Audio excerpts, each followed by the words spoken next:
يا علماء الدين يا ملح البلد من يفسد الدين من يفسد الملح إذا الملح فسد يا علماء الدين يا ملح البلد من يصلح الملح إذا الملح فسد من يصلح الملح إذا الملح فسد.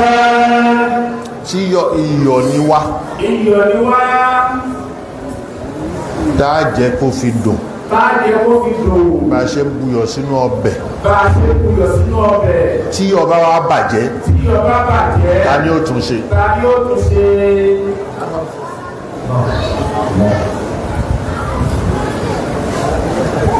يا علماء الدين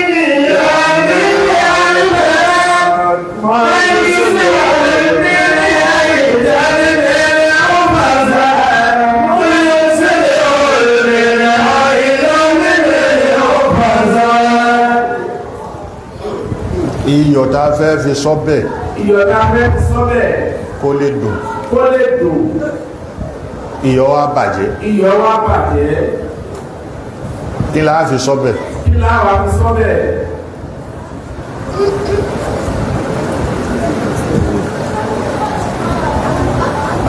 Ànábì wa Muhammad sallallahu alayhi wa sallama ó ní arrahimun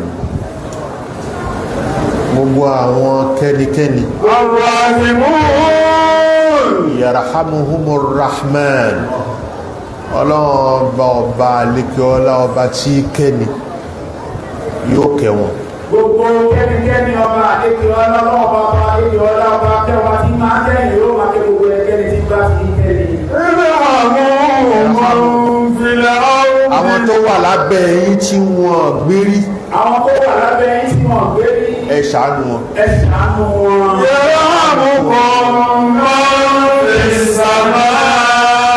àwọn tó ju ẹ̀yin náà lọ àwọn tó ju ẹ̀yin náà lọ ọlọ́run ó kọ́ wọn bí wọ́n ti ṣàánú ọlọ́run ó bá wọn náà tí wọ́n ti ṣàánú yín. ó ní ká pé yarhamukum ta ní ẹni tó wà lókè sánmà yóò máa ń rárá àwọn tó jù yín lọ àwọn tó jù yín lọ àwọn ni yarhamukum man fi sama ọlọ́run ọba ìgbé sánmà ọlọ́run ọba ìgbé sánmà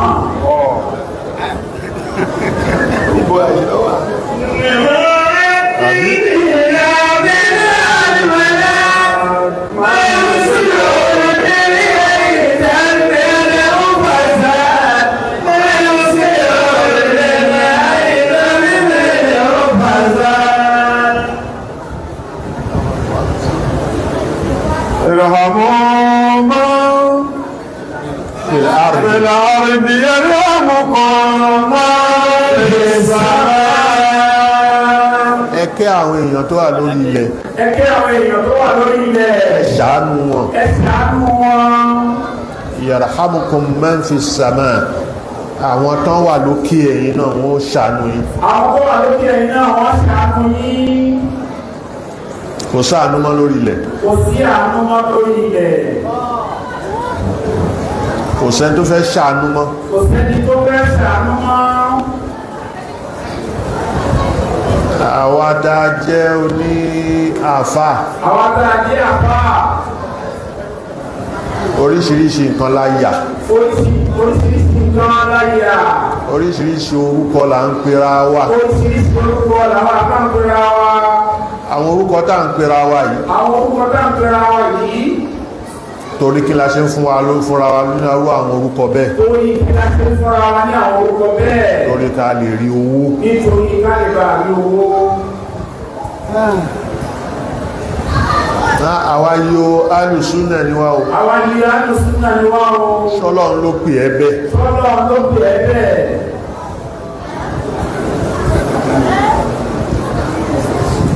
in hiya illa asma'un sammaytumuha antum wa aba'ukum ma anzalallahu biha min sultan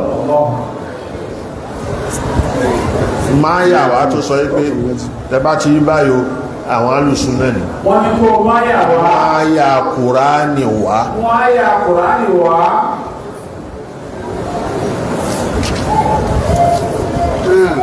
tó bá ti máa yà Kùránì wá kò sí wàhálà á tẹ̀lé ẹ tó bá ti máa yà Kùránì wá pé ọlọ́run lórí ká máa pè ní alùsùn náà tó bá ti mú wá látẹ̀lé إن هي إلا أسماء سميتموها àwọn orúkọ yẹn fúnra ara yín lẹ sọ سميتموها أنتم وآباؤكم àtàwọn tó rán yín iṣẹ́ ẹ̀rí lẹ́sọ̀ ayé ló gbọ́ ní àtàwọn tó náà ń ṣe ما أنزل الله بها من سلطان ọlọ́run ò sọ dí ọ̀rọ̀ kan pẹ́kalẹ̀ إن يتبعون إلا الظن ní tẹ̀ntẹ̀lé ni mo dábàá àbámúdá وما تهوى الأنفس àti nǹkan tẹ́mi yín fẹ́ ولقد جاءهم من ربهم الهدى ìmọ̀ràn tí wàá bá yín látọ̀dọ̀ ọlọ́run bá bọ̀ àmọ́ ẹ̀ tẹ̀lé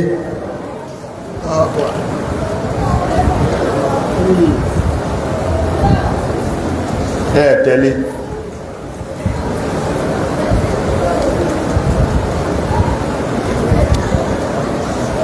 gbogbo ìmọ̀ràn tó wá bá yín látọ̀dọ̀ ọlọ́run ìfẹ́sàn tó náà fún yín ẹ̀ tẹ̀lé tí inú yín lẹ̀ ń tẹ̀lé ìfẹ́ inú yín lẹ̀ ń tẹ̀lé ẹni fúnra yín láwọn orúkọ bẹ́ẹ̀.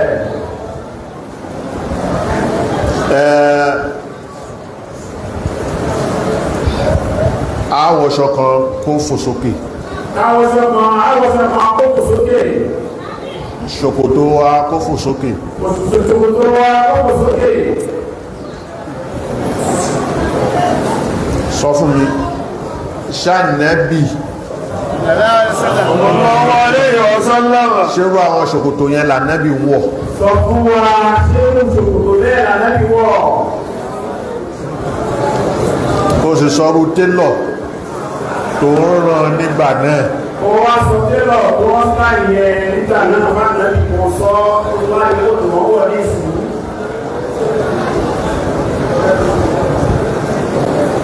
àṣàlú ẹ̀nìyàn àṣà àbúrẹ̀ nìyẹn ṣòkòtò yẹn ò bá balẹ̀ tí ṣòkòtò tí ó bá balẹ̀ àṣà àbúrẹ̀ nìyẹn ẹ pé bí bàǹtẹ́ báyìí ni wọ́n san mọ́dì ó ti fẹ́ ní bàtẹ́ báyìí wọ́n sàn má dì í wọ́n là wọ́n wá fà lábẹ́ báyìí wọ́n fa tàbí tòkè wọ́n fi so ní wọ́n làwọn fà lábẹ́ àwọn amúkòkò wọ́n fi ṣe wá kí ọwọ́ ti di bàbí kò sí ṣòkòtò kò sí télọ̀ tó ń rán ńgbà yẹn kò sí télọ̀ tó rọ kò sí òkòkò nígbà táà ní wà láyé sallallahu alayhi wa sallam ló sì á pé almuslimuna ala shurutihim illa sharton halala alharama wa harrama alhalala المسلمون على شروطهم mùsùlùmí ó máa wà lórí májẹ̀mú bí wọ́n bá ṣe wà إلا شرطا yẹni pé bó bá já sí pé agbádálẹ̀ ń wọ̀ lù yí agbádálẹ̀ máa wọ̀ bó já sí pé rúrò ní ìhó lẹ́ máa ró إلا شرطا ṣára tí kan tẹ́ fi yí padà حلل حراما أو حرم حلالا èyí tó jẹ́ haramu tó sọ di aláàlí èyí tó jẹ́ aláàlí tó sọ di haram nìkan ṣolẹ̀ ní tẹ̀lé ẹ wá bá mi sọ áyàwó ni ò ti júwe nǹkan tó ṣe ní haram ayé àwọn olùsí ìwé kan tó ṣe ní àrá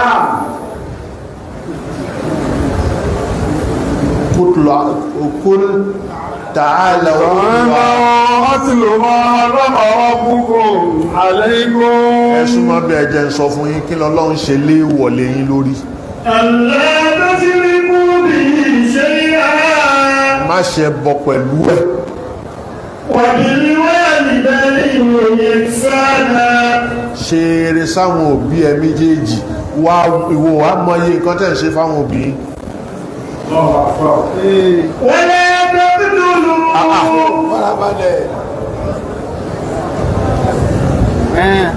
àmọ́ ẹ̀ẹ̀mọ̀ nǹkan tẹ́ ń ṣe fáwọn òbí ẹ̀ẹ̀mọ̀ nǹkan tí wọ́n ń sọ fún yín pé ẹ lọ ṣe fáwọn òbí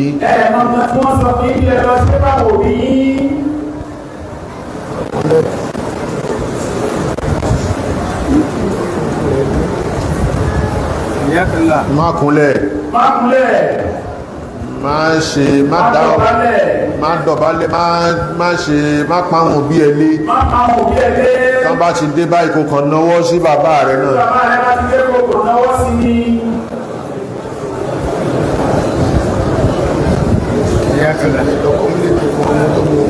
ọ ẹ wá sọ bẹ́ẹ̀ fún wọn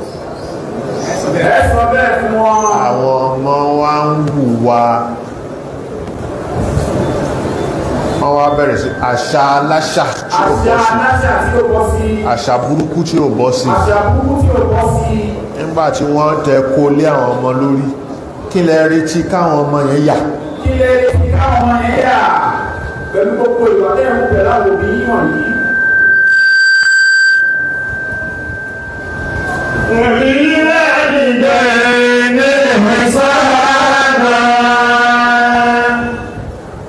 ولا تقتلوا أولادكم من إملاق èyí tó jẹ́ haramu tọ́lọ́run ṣe ní haramu ẹ má pa àwọn ọmọ yín tẹ́ fi bẹ̀rù òṣì نحن نرزقكم وإياهم àwa là ń ṣe ìjẹ múmu fún yín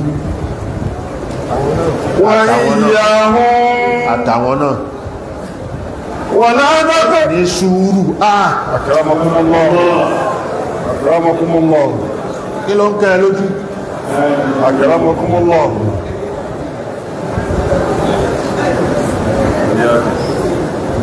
حياكم الله nahnu narzuqukum وإياهم نحن نرزقكم وإياهم jẹ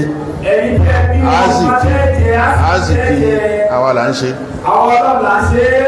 èyí táwọn ọmọ yẹn náà ó jẹ àwa là ṣe òbí kọ̀ọ̀kan òun kọ́ ló ń tọ́ ọmọ ẹ̀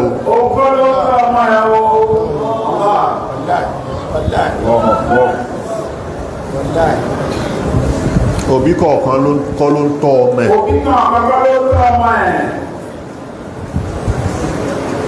azìkí tọ́mọ yẹn fẹ́ ní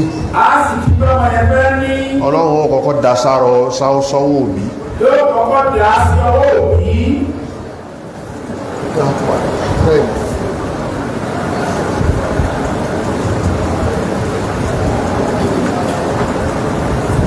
òbí ni ó máa ṣe fún òbí ló máa ṣe fún bázìkí ẹ bá ṣe mọ́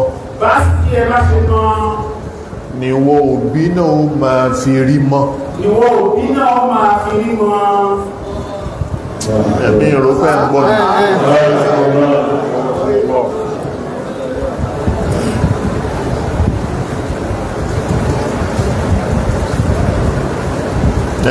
torí kó bímọ púpọ̀ ní òjé olówó ọlọ́run ò kọwó máwọn ọmọ ẹ̀rìn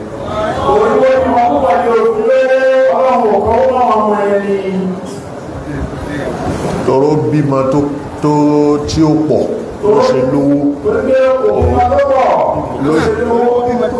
kò bímọ tó pọ̀ ló ṣe lówó bọ́lọ̀ ń ṣe pàásìkí ẹ̀ òun ló tún dínà ẹ̀mọ́ rẹ̀ òun ló dínà ẹ̀mọ́ rẹ̀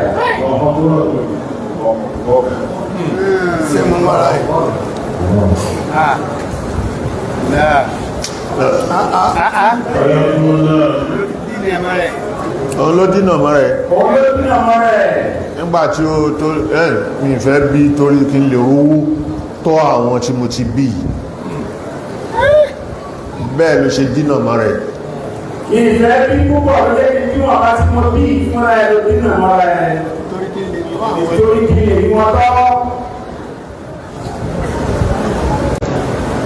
bówó ẹ bá ṣe mọ́ bọ́lọ̀ ń ṣe kọ́ nìyẹn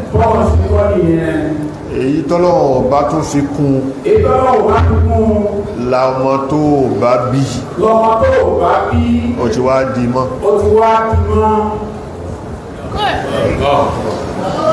nánú narzuqukum wa iyyahum.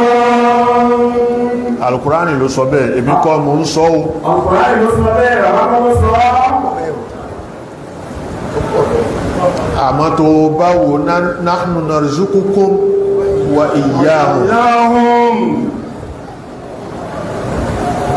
Ṣé mi mo sọ pé Ọlọ́run kọ Al-Qur'ani mò ń kà fún yín? Al-Qur'ani ni wọ́n kà fún wa.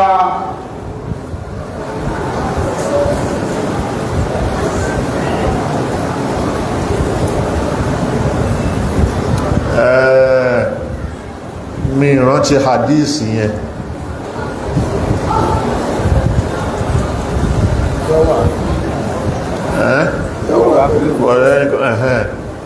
Àmọ́ kí mú túnmọ̀ ẹ̀ wá.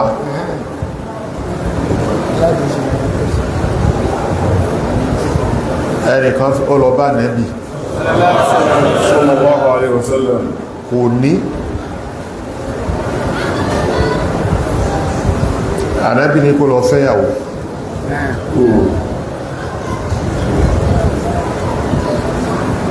Ó fẹ́yàwó kò tún ní. Ànábì ń fẹ́ sí. Ayákàlá. sallallahu alaihi wasallam Kò tún ní. Ẹni kan ò ní ọmọ bá lábí orí ò ní àlẹ́bí ní kó lọ fẹ́yàwó, ó fẹ́ kì ní ṣe ló tún bẹ̀rẹ̀ sí ní kó ti ń kọ́ sí àlẹ́bí tó ní fẹ́ kọ́ sí. Ó tún lọ kọ̀m̀plẹ́ ìkan tó ní fẹ́ kọ́ sí ó tún mẹ́ta. Nínú àìní náà tó máa fẹ́ lọ. Nígbà tó wá fẹ́, Nígbà wá fẹ́lẹ̀ kẹta, ọ̀nà wá ṣí fún. ọ̀nà wá sí.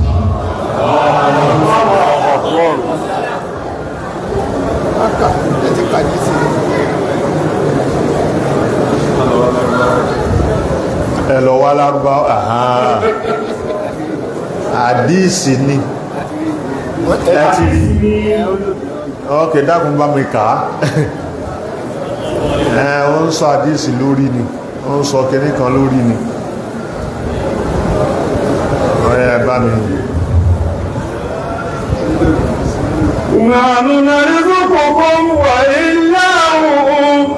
nánú narzuqukum wa iyyahum. Ọ̀yá.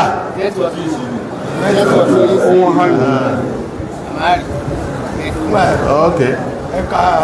يا أيها الذين آمنوا كتب عليكم الصيام كما كتب على الذين من قبلكم لعلكم تتقون يا أيها الذين آمنوا كتب عليكم الصيام كما كتب على الذين من قبلكم لعلكم تتقون يا أيها الذين آمنوا كتب عليكم الصيام كما كتب على الذين من قبلكم لعلكم تتقون يا أيها الذين آمنوا كتب عليكم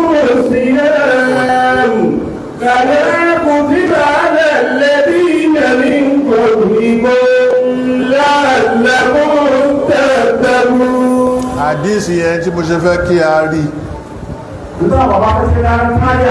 قال صلى الله عليه وسلم جاء رجل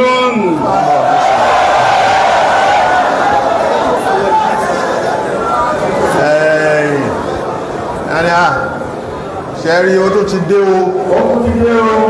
Àdíìsì yẹn àdíìsù dọ̀yí fún ní o.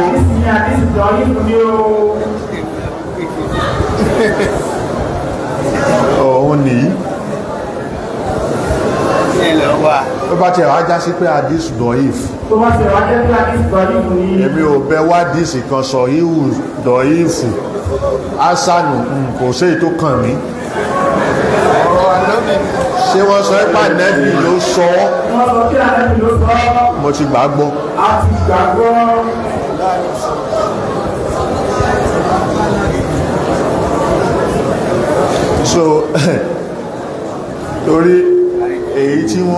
fi dàyín láàmúnù ni èyí tí wọ́n máa fi dàí láàmúnú ni àdíṣì kìníkan wà lálìkọ́ àyè tí wọ́n kó dání tó pọ̀ bàbá nípa ètò kó dání wọ́n kó dání tó pọ̀ lọ́n pè ń sọ ìhù yẹn wọ́n fẹ́ sọ yìí yẹn dọ̀ yìí fù lọ́pọ̀lọpọ̀ ẹ̀ ó pọ̀ mẹ́bẹ̀ẹ́ ní lọ́pọ̀lọpọ̀ ẹ̀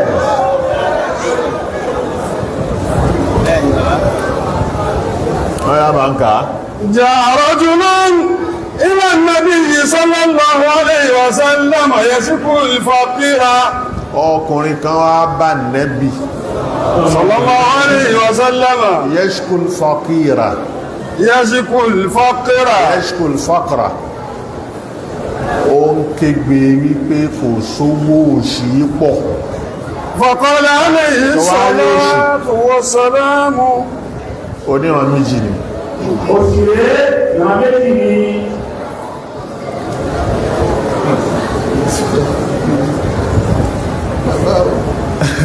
alifakiru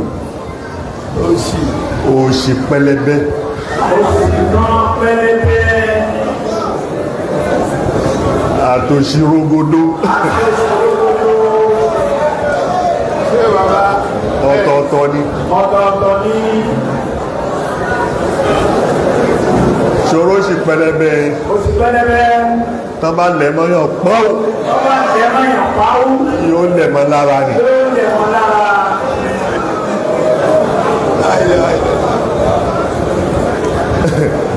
òṣì ẹlẹ́ẹ̀kejì oṣù ẹlẹ́ẹ̀kejì ó lé lórógbó tán bá lẹ̀mọ́yàn lára òun ò ní dúró wọ́n bá tẹ̀ mọ́yàn lára kò ní dúró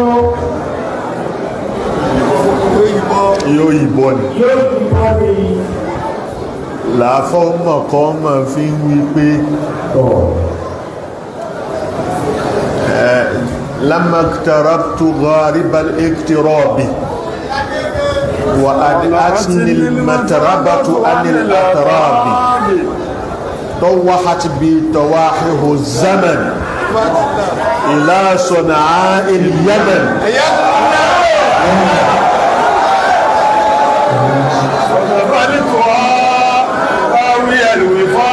خاوية الوفاد kò ní nǹkankan lórí kò ní nǹkankan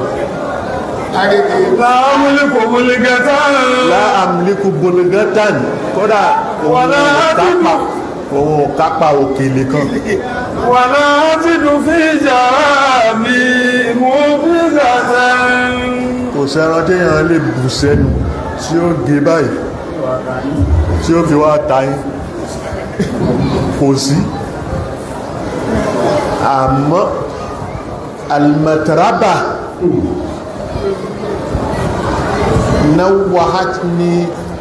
nawa'atni al-gurba ana atinili mataraba tó á nílé àtàràbì ó gbéhùn jìnà sáwọn ẹgbẹ́hùn táwọn jíjọ ń fi yẹ̀pẹ̀ ṣeré ọwọ́ àti bí ọwọ́ ìhò zemen ọwọ́ akábi báyìí tọwọ́ ìhò zemen gbígbà ṣe máa ń káyàn ilá sọ̀nà ìlú yemen ó gbé mi lọ sílùú yemen nínú ìlú tó ń pè Sọ̀nàá ọ̀dàkálì tó wá káwí àlùfáàbì àtìráàbù yẹn àwọn tán jíjọ ń fi yẹ̀pẹ̀ ṣeré ni túríbà nìyẹn túríbà méjì ni àtúrbátùl mufakkaka ayyakumullah ìyẹ̀pẹ̀ tẹ́ bù báyìí tẹ́ lè wọ́n báyìí tí ó fọ́nká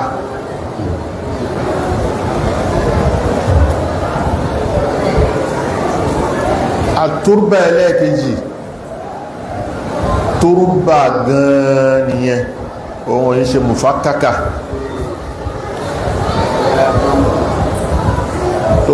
tó bá bù báyìí ìyẹ̀pẹ̀ ni àmọ́ ó ti rí wípé àwọn eléyìí dì papọ̀ ni ọ̀nà tó bá mú jígà tó bá fi sílẹ̀ báyìí tó ṣe báyìí yóò dìde papọ̀ bí a mọ̀ ìran kejì ni ẹ àtúrbà nàwáàni túrbàtún mufakkaka wà túrbàtún gairu mufakkaka yakumullah ọwọ́ni جاء رجل إلى النبي صلى الله عليه وسلم يشكو الفقر ó ń sọ pé wọn ò ní ó ń kégbe pé kò sí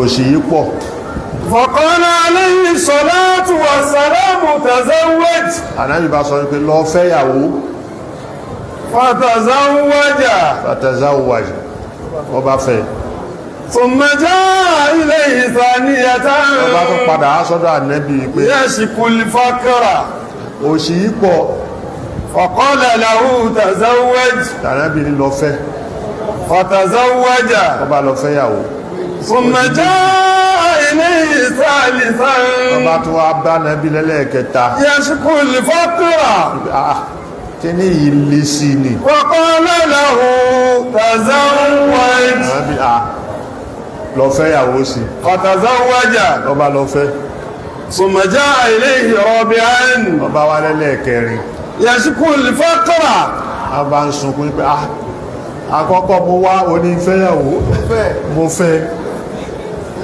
ẹ̀ẹ̀kejì onítúfẹ́ mo fẹ́ ẹ̀ẹ̀kẹta onítúfẹ́ mo fẹ́ ẹ̀ẹ̀kẹrin وقال له تزوج àrẹ́rìnbáni lọ fẹ́ فتزوج الرابعة lọ bá fẹ́yàwó kẹrin وكانت توصل الغسل فعلمت النسوة ثلاثة الغسل bọ́n ṣe ń wò ó والنسيج ṣọ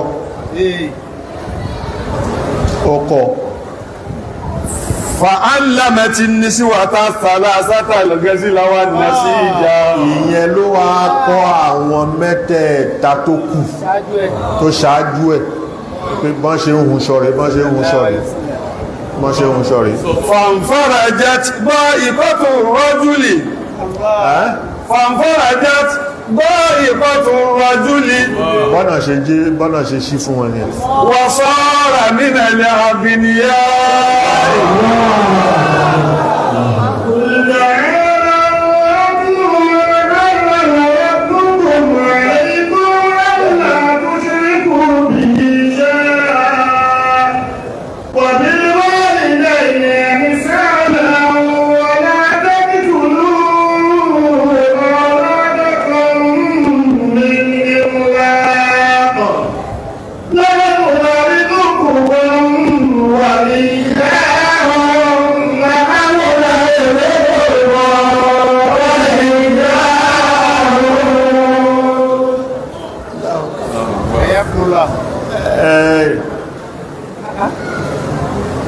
bọ́lọ́run ṣe kádàrá kálukú ọ̀tọ̀ọ̀tọ̀ bọ́lọ́run ṣe kádàrá kálukú ọ̀tọ̀ọ̀tọ̀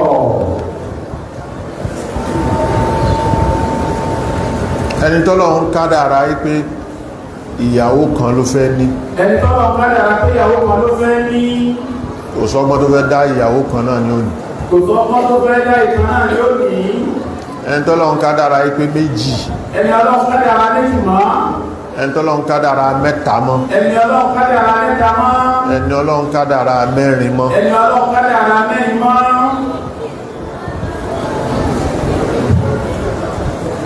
àwọn obìnrin wa nǹkan tá fún wọn tá sì ṣe wá sí ẹ̀ fún wọn àwọn obìnrin wa nǹkan táwọn láti wá sí ẹ̀fún wọn òun ní pé ìtọ́lọ́run bá ti kádàrá ẹ̀ onígbé tọ́lọ́ bá ti kádàrá ẹ̀ wípé tiẹ̀ lèyí kéèsì ẹlẹ́yẹ yìí òun ni ó tẹra mọ́ o òní kò tẹ̀ra mọ́ kò gbà á bẹ́ẹ̀ kò gbà bẹ́ẹ̀ tí èyí tó kọ fún ẹni tó bá fẹ́ kejì tí ìjọba fún ẹni bá fẹ́ ìkejì ọlọ́run ló kádàrá ẹ̀ ọlọ́run ló kádàrá ẹ̀ gbà á bẹ́ẹ̀ gbà bẹ́ẹ̀ mọ́mí yẹn gbà bẹ́ẹ̀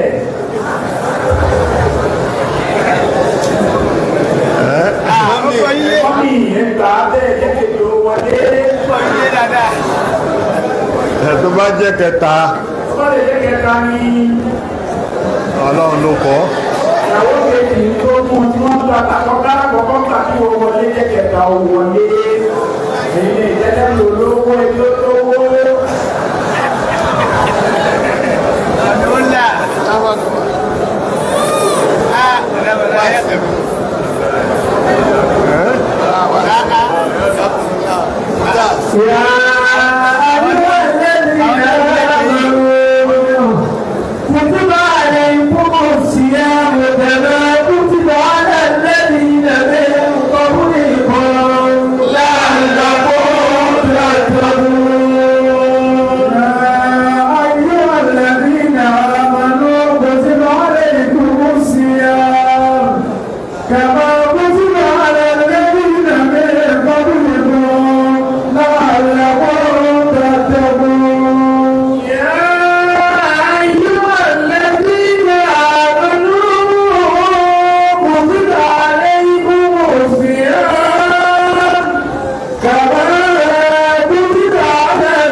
Ó fẹ́ kọ́ wa níwà. Ó fẹ́ kọ́ wa ní ìwà.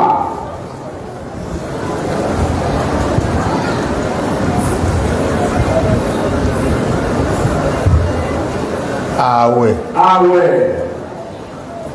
ẹ̀sìn ni, ìbádà ni, ìjọsìn ni.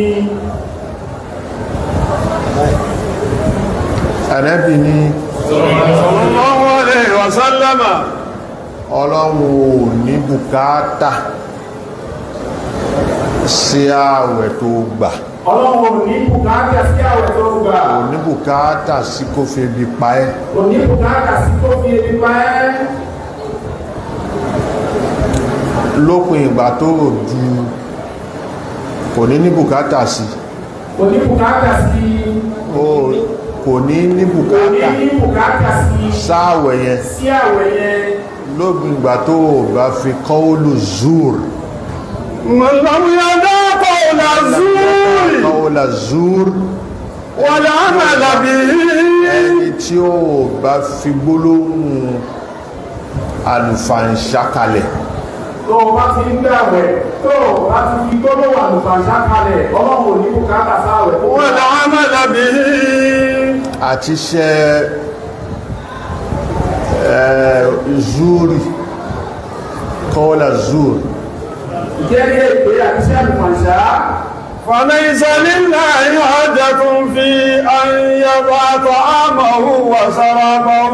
Kò sí kan lọ́dọ̀ fẹ́ fi ṣe kó gbé oúnjẹ kalẹ̀, kó gbé nǹkan tó fẹ́ mú kalẹ̀. Kí lọ́lọ́ fẹ́ fi ṣe? Kí lọ́lọ́ fẹ́ fi ṣe jíjẹ́ mímú rẹ kó gbé kalẹ̀? Kí lọ́lọ́ fẹ́ fi ṣe àìjẹ́ àìmú rẹ? Kí lọ́lọ́ fẹ́ fi ṣe? Tó o bá ti fèrè ọ̀rọ̀ sọkúsọ, tó o bá ti sílẹ̀, àwẹ̀ rẹ ò ṣàǹfààní kankan. Àwa táwa já àfá là ń ṣiṣẹ́ jù. Àwa táwa jẹ́ àfá là ń ṣiṣẹ́ jù. Là ń ṣe léyìí jù. Là ń ṣe léyìí jù. قول الزور والعمل به. Àwa là ń sọ̀rọ̀ àlùfàǹṣá, ìwà àlùfàǹṣá gbogbo tí ó dá ọ̀dọ́ wa ló wà, ọ̀dọ́ burú ọ̀dọ́ wa ló wà. Ẹ̀rí èké. Èébú àti èké. Àtẹ̀rí èké. Àtẹ̀rí èké àti èébú. Nínú àwẹ̀ yìí. Nínú àwẹ̀ yìí. Bá ṣe wọnú àwẹ̀. Bá ṣe wọnú àwẹ̀. Ẹlòmí ò fẹ́ búlẹ̀. Ẹlòmí ò fi èébú lẹ̀. على المنبر. Ṣé mímbà rí ká kírun ní tẹ́lẹ̀? Ṣé mímbà rí ká kírun ní tẹ́lẹ̀? Kò fílẹ̀. Kò fílẹ̀. Kò fọ̀rọ̀ ebúlẹ̀. Kò fi ọ̀rọ̀ ebúlẹ̀. Kò fi rọ́lẹ̀. Kò fi rọ́lẹ̀.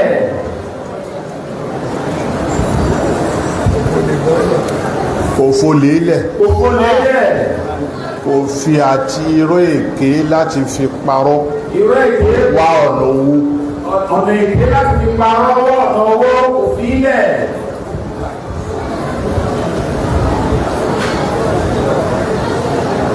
nígbàtà bàjẹ́ bẹ́ẹ̀ nígbàtà bàjẹ́ bẹ́ẹ̀ ni làwa retí pé aráàlú ó dà làwa retí pé aráàlú ó dà.